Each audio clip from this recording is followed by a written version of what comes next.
BJP शीर्ष नेतृत्व में जो लोग बैठे हैं वो तय करेंगे कि हाजीपुर चिराग पासवान लड़ेंगे या फिर हाजीपुर पशुपति पारस लड़ेंगे। हाजीपुर चिराग पासवान की मां लड़ेगी या कोई, यह है कि क्या चिराग पासवान बिना सब कुछ तय किए एनडीए गठबंधन का हिस्सा हो गए या फिर पशुपति पारस को धोखे में रखा जा रहा है। दो सवाल। तो अब ये सवाल ही नहीं उठता है कि चिराग पासवान बिना सब कुछ तय किए एनडीए गठबंधन का औपचारिक रूप से हिस्सा बन जाएंगे। अगर चिराग पासवान का मन है कि हाजीपुर उनको लड़ना है, यानी उनकी मां को लड़ाना है, किसी को लड़ाना है, तो वो तय कर चुके होंगे दिल्ली में बैठे लोगों से कि भाई हाजीपुर हम ही लड़ेंगे।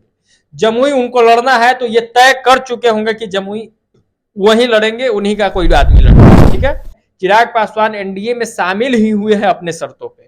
वो भाजपा के शर्तों पर चिराग पासवान एनडीए का हिस्सा नहीं बने हैं कि पशुपति पारस के कह देने से कुछ हो जाएगा। चिराग पासवान अपने शर्तों पे भाजपा के साथ या फिर एनडीए गठबंधन का हिस्सा बने हैं।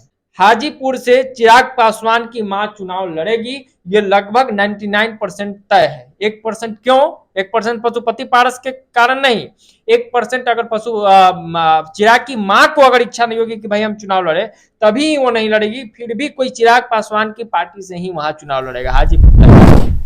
लाख प्रयास कर ले पशुपति पारस, लाख दावा कर ले, लाख कुछ भी कर दे, कि कैसा भी माहौल बना दे, लेकिन चिराग लड़ेंगे हाजीपुर तो लड़ेंगे, और ये बात फिक्स हो गई। तो हमें लगता है कि ऐसे गठबंधन को चिराग पासवान छोड़ देंगे जहां हाजीपुर उनको लड़ने का मौका ना मिले। आप देख रहे हैं हमारा स्पेशल विश्लेषण और मैं हूं आपके साथ सृष्टि वर्मा। अभी कुछ दिन पहले ही चिराग पासवान ने दावा किया था कि वो जमुई से इलेक्शन लड़ेंगे। जी हाँ, और उन्होंने कहा था कि उनकी मां हाजीपुर से इलेक्शन लड़ेगी। तो वहीं दूसरी तरफ जो पशुपति जी हैं, वो उन्होंने कहा था कि वो भी हाजीपुर से इलेक्शन लड़ेंगे।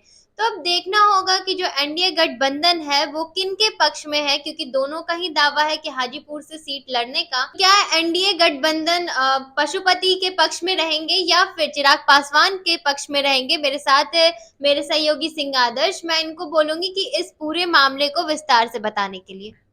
देखिए, इस हाजीपुर सीट पर हम लोगों ने कई वीडियो किया, कई विश्लेषण किया, जिसमें हमने ये बताया कि हाजीपुर की जनता किसके साथ है।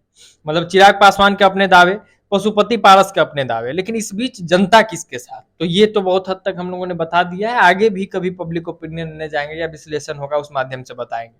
आज के वीडियो में हम लोग इस पे चर्चा कर रहे हैं कि भाई एनडीए गठबंधन किसके साथ, क्योंकि एट लास्ट टिकट तो एनडीए गठबंधन तय करेगी। सीट शेयरिंग का जो फॉर्मूला होगा, कौन कहां से चुनाव लड़ेगा, इसको तो एनडीए गठबंधन को तय करना है। यानी कि बीजेपी शीर्ष नेतृत्व में जो लोग बैठे हैं वो तय करेंगे कि हाजीपुर चिराग पासवान लड़ेंगे या फिर हाजीपुर पशुपति पारस लड़ेंगे। हाजीपुर चिराग पासवान की मां लड़ेगी या कोई और लड़ेगा, ये सब कुछ जो है वो वहीं से तय होगा, दिल्ली में बैठे लोग तय करेंगे।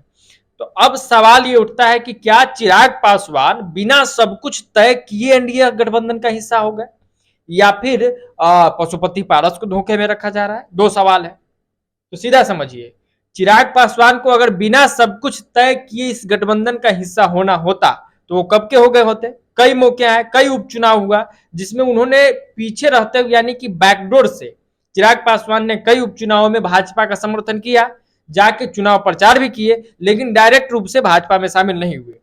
2-3 मीटिंग्स हुई, अमित शाह से वो मिले, नित्यानंद राय यहाँ पे आके कई बार मनाने की कोशिश किए, तो उनको मानना होता तो वो पहली बार में ही मान जाते जब सब कुछ क्लियर नहीं हो पाता।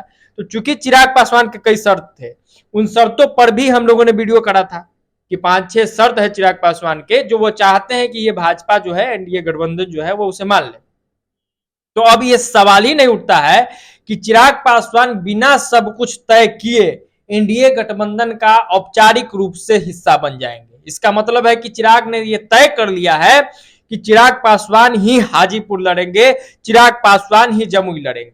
यानी कि भले ही सीट का संख्या कम हो जाए, लेकिन जितना ही सीट पर चिराग पासवान को लड़ना होगा वो अपने मन के हिसाब के सीटों पर लड़ेंगे। यानी कि अगर चिराग पासवान का मन है कि हाजीपुर उनको लड़ना है, यानी उनकी मां को लड़ाना है, किसी को लड़ाना है, तो वो तय कर चुके होंगे दिल्ली में बैठे लोगों से कि भाई हाजीपुर हम ही लड़ेंगे। जमुई उनको लड़ना है तो ये तय कर चुके होंगे कि जमुई वही लड़ेंगे, उन्हीं का कोई आदमी लड़ेगा। ठीक है, तो कहीं ना कहीं सब कुछ मैच फिक्स है, कोई कंफ्यूजन की स्थिति नहीं है। चिराग पासवान एनडीए में शामिल ही हुए हैं अपने शर्तों पे। वो भाजपा के शर्तों पर चिराग पासवान एनडीए का हिस्सा नहीं बने हैं कि पशुपति पारस के कह देने से कुछ हो जाएगा। चिराग पासवान अपने शर्तों पे भाजपा के साथ या फिर एनडीए गठबंधन का हिस्सा बने हैं, तो धोखा मिलने का कम चांस है। हाजीपुर से चिराग पासवान की मां चुनाव लड़ेगी, ये लगभग 99% तय है। 1% क्यों? 1% पशुपति पारस के कारण नहीं, 1% अगर चिराग की मां को अगर इच्छा नहीं होगी कि भाई हम चुनाव लड़े, तभी वो नहीं लड़ेगी। फिर भी कोई चिराग पासवान की पार्टी से ही वहां चुनाव लड़ेगा। हाजीपुर तय है। जमुई, चिराग पासवान ने कह दिया था कि मैं जवान होकर यहां चुनाव लड़ने आया था, मैंने जवानी में यहां चुनाव लड़ा था और यहीं से बूढ़ा होके जाऊंगा। राजनीतिक संन्यास वो जमुई से ही लेंगे, तो जमुई भी वो लड़ेंगे तय है। समस्तीपुर पर भी उनकी नजर है, लेकिन जमुई और हाजीपुर चिराग पासवान किसी शर्त पे नहीं छोड़ने जा रहे हैं। लाख प्रयास कर ले पशुपति पारस, लाख दावा कर ले, लाख कुछ भी कर दे कि कैसा भी माहौल बना दे, लेकिन चिराग लड़ेंगे, हाजीपुर तो लड़ेंगे। और ये बात फिक्स हो गई है। ये चिराग अपने दम पे नहीं कह रहे हैं, बल्कि इन्होंने जो शर्त इनका था, उस शर्त में जो 5-6 शर्त थी, उस शर्त में एक शर्त ये भी था कि हम हाजीपुर भी लड़ेंगे, हम जमुई भी लड़ेंगे। और नहीं भी अगर ऐसा कोई एकदम विपदा आ जाती है कुछ उस तरीके का कि भाई तो आपको नहीं लड़ना है, आपको छोड़ देना होगा, तो हमें लगता है कि ऐसे गठबंधन को चिराग पासवान छोड़ देंगे जहां हाजीपुर उनको लड़ने का मौका ना मिले। क्योंकि आप देखिए कि जब से रामविलास पासवान की मृत्यु हुई है, तब से, उससे पहले से भी चिराग पासवान ने अपने शर्तों पर राजनीति किया है। उनको लगा कि 2020 विधानसभा चुनाव अकेले लड़ना चाहिए। लाख नुकसान सह के उन्होंने 2020 विधानसभा अकेले लड़ा। उनको था कि भाई हम इस बीच में अकेले संघर्ष करेंगे, अपनी पहचान बनाएंगे, अपने लोगों के बीच जाएंगे, अपने कद को बढ़ाएंगे। वो किए, वो चाहते थे किसी और का समर्थन लेके मंत्री बन के बिहार सरकार में या केंद्र सरकार में मंत्री बन के उनके लिए राहें और आसान हो जाती पूरे बिहार में घूमने का, कैंपेनिंग करने का, अपने कद को बढ़ाने का। लेकिन उन्होंने अपने बल पे किया। तो जिद्दी तो है वो अपने काम के प्रति, संघर्ष तो कर रहे हैं। तो ये संघर्ष, ये जिद और स्ट्रैटेजी, बिना स्ट्रैटेजी के ऐसे नहीं कि जिद्दी बच्चों की तरह जिद्दी नहीं है, या किसी वो नेता जो ऐसा ही बस नेतागिरी करने को कर रहे हैं, वैसी बात नहीं है। बहुत सोचे समझे प्लान पे चिराग पासवान काम कर रहे हैं और उस प्लान का हिस्सा है हाजीपुर, उस प्लान का हिस्सा है जमुई। और मैं कह रहा हूं कि ये कहीं ना कहीं सब कुछ एनडीए गठबंधन से फिक्स हो चुका है। और विश्लेषण के अंत में फिर यही कहेंगे कि हाजीपुर से वहीं लड़ने जा रहे हैं, पशुपति पारस को नहीं मौका मिलेगा। मतलब कि एलजेपी रामविलास समर्थित कोई उम्मीदवार ही वहां से चुनाव।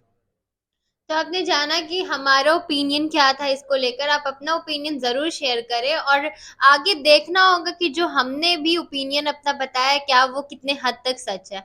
तो फिलहाल के लिए इतना ही। आगे के और भी जानकारी के लिए बने रहिए हमारे साथ। तब तक के लिए धन्यवाद।